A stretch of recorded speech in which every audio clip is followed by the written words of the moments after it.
দর্শক বন্ধুদের স্বাগতম জানিয়ে আজকের ভিডিওটি শুরু করছি।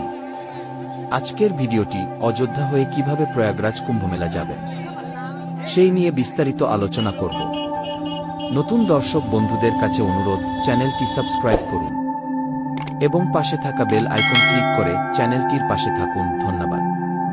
আমাদের ট্রেন অযোধ্যা থেকে বিকেল 4টে নাগাদ ছেড়ে রাত 8টার সময় প্রয়াগরাজ সঙ্গম স্টেশন পৌঁছায় কুম্ভ মেলার শেষ পূর্ণ স্নান শিবরাত্রি স্নান করতে। আমরা অযোধ্যা ধাম স্টেশন থেকে বিকেল 4টে নাগাদ মানওয়া সঙ্গম এক্সপ্রেস ধরে রওনা দিলাম। সেকেন্ড সিট চেয়ার বুকিং করেছিলাম, ভাড়া পড়েছিল 85 টাকা। এই ট্রেনটি রাত 8টা নাগাদ প্রয়াগরাজ সঙ্গম স্টেশন পৌঁছায়। সেখান থেকে ত্রিবেণী ঘাট খুব কাছে। এছাড়াও আরও একটি ট্রেন আছে সরজু এক্সপ্রেস। এটি প্রতিদিন ভোর 3:40 অযোধ্যা ধাম স্টেশন থেকে ছাড়ে এবং সকাল 8:30 নাগাদ প্রয়াগরাজ সঙ্গম স্টেশন পৌঁছায়। এই ট্রেনটি সম্পূর্ণ এসি চেয়ার, ভাড়া 305 টাকা। আপনারা চাইলে এই ট্রেনে করে যেতে পারেন। আমরা যখন কুম্ভমেলা পৌঁছাই তখন রাত 10টা। একে অপরকে ধরে এগিয়ে চলেছি সঙ্গম এর দিকে। চারিদিকে শুধু মানুষ আর মানুষ। আপনারা হয়তো শুনেছেন এই বছর কুম্ভ মেলায় রেকর্ড সংখ্যক মানুষ স্নান করেছে। সরকারি হিসেবে 60 কোটির বেশি। প্রতিদিন গড়ে প্রায় 1.5 কোটির মতো পুণ্যার্থী স্নান করেছে। চুঙ্গি হয়ে আমরা কুম্ভ মেলার মূল গেট দিয়ে প্রবেশ করেছি। জন সমুদ্রকে সাথে নিয়ে আমরা হেঁটে চলেছি সঙ্গম এর দিকে।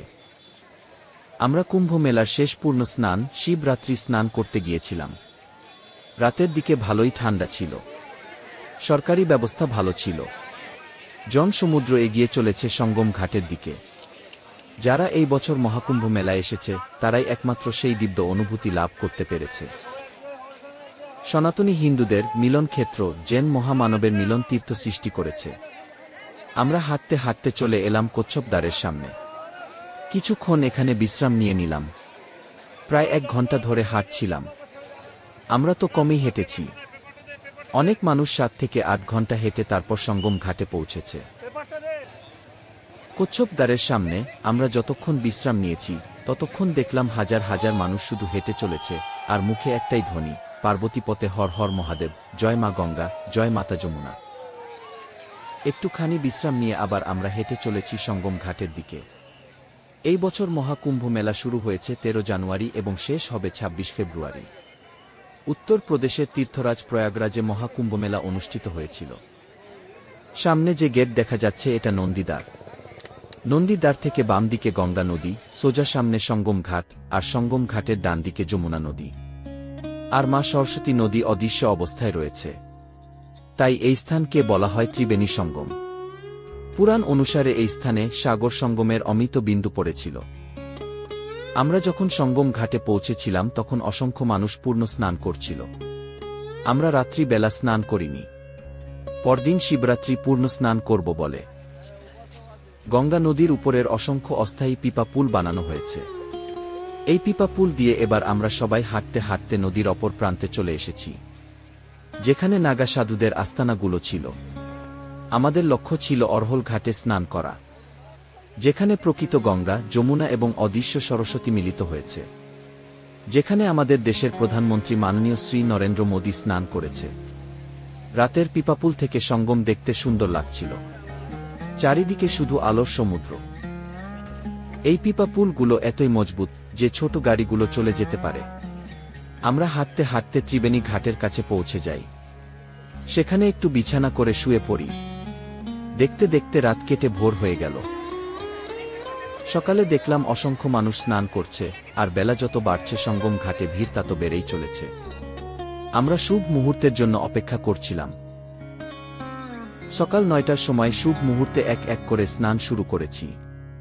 তখনও প্রচুর মানুষ স্নান করছিল। যেই দিকে দেখি শুধু মানুষ আর মানুষ।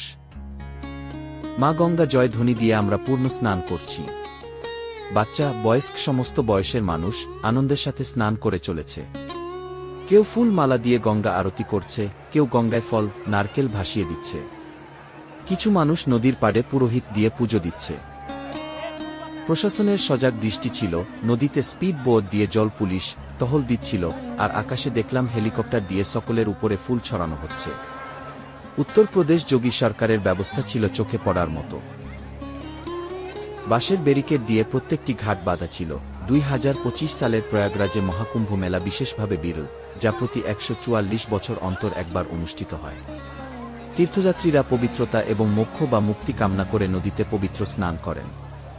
ধর্মীয় তাৎপর্যের বাইরেও কুম্ভ মেলা ভারতের সমৃদ্ধ সাংস্কৃতিক ঐতিহ্যকে প্রতিফলিত করে, লক্ষ লক্ষ মানুষকে বিশ্বাস, ভক্তি এবং সম্প্রীতির এক বিশাল উদযাপনে একত্রিত করে। শুধু ভারত নয়, সমগ্র বিশ্বের মোট 100টি দেশ থেকে লাখ লাখ ভক্ত এই বছর প্রয়াগরাজ কুম্ভ মেলায় অংশগ্রহণ করেছে। প্রয়াগরাজ কুম্ভ মেলা প্রায় 4000 হেক্টর জুড়ে বিস্তৃত। মোট এলাকাটি 5টি সেক্টরে বিভক্ত ছিল। প্রতিটি সেক্টরের নিজস্ব সুযোগ সুবিধা ছিল, যার মধ্যে ছিল আবাসন, রাস্তা, বিদ্যুৎ, জল সরবরাহ, হাসপাতাল এবং যোগাযোগ টাওয়ার। মেলা এলাকায় ব্যাপক পরিকাঠামো উন্নয়ন ছিল, যার মধ্যে ছিল 1-2 কিলোমিটার স্নানঘাট এবং প্রায় 1.5 লাখ টয়লেট এবং তাঁবু সহ একটি নতুন অস্থায়ী শহর। 30টি অস্থায়ী পন্টুন সেতু পারাপার করার জন্য নির্মাণ করা হয়েছিল। প্রয়াগরাজে পৌঁছানোর জন্য তীর্থযাত্রীদের নদীর তীর এবং পথের উপর ভিত্তি করে এলাকাটি বিভিন্ন বিভাগে বিভক্ত ছিল, যার মধ্যে রয়েছে প্যারেড গ্রাউন্ড, সঙ্গম, চুসি এবং কল্পবাস। স্নান সেরে এবার আমরা হাঁটতে শুরু করে দিলাম। উদ্দেশ্য ছিল মেলা চত্বর একটু ঘুরে দেখব। আমরা যখন কুম্ভ মেলা স্নান করতে গিয়েছিলাম, তখন বেশিরভাগ নাগাসাধু চলে গিয়েছে, কারণ তাদের 1 মাসের কল্পবাস শেষ হয়ে গেছে। তাই মেলা চত্বরে এই দিক ওদিক ঘুরে দেখছি। ঘুরতে ঘুরতে আবার চলে এলাম সঙ্গম ঘাটে, তখন প্রচুর ভিড়। লাখ লাখ মানুষ সকালবেলা পূর্ণ মুহূর্তে স্নান করছে। মোক্ষ বা মুক্তি লাভের আশায় সবাই এই বছর প্রয়াগরাজ কুম্ভ মেলায় স্নান করেছে। মানুষের উৎসাহ, উদ্দীপনা একটুও কম ছিল না। হাঁটার ক্লান্তি ছিল, কিন্তু সেটা সবাই ভুলে গেছে। আমাদের এবার বাড়ির ফেরার পালা, কারণ শাহী স্নানের সময় বিভিন্ন মন্দির, যেমন লেটে হুয়ে হনুমান মন্দির বন্ধ ছিল, বটবৃক্ষ বন্ধ ছিল, তাই সেই সব দেখা হয়নি। অনেক কষ্টে একটা সিএনজি গাড়ি বুকিং করে প্রয়াগরাজ জংশনের উদ্দেশ্যে রওনা দিলাম। সঙ্গম ঘাট থেকে প্রয়াগরাজ জংশন স্টেশন প্রায় 6 কিলোমিটার। দুঃখের বিষয়, সকালবেলা আইআরসিটিসি থেকে মেসেজ করে জানিয়ে দেওয়া হয় আমাদের ট্রেনটি ক্যান্সেল করা হয়েছে। তাই নিরুপায় হয়ে লোকাল ট্রেন ধরে আমরা চলে আসি বিহারের গয়া স্টেশন এসে দেখি সে কি ভিড়। পরে জানতে পারলাম ওই দিন প্রায় সব ট্রেন ক্যান্সেল হয়েছে।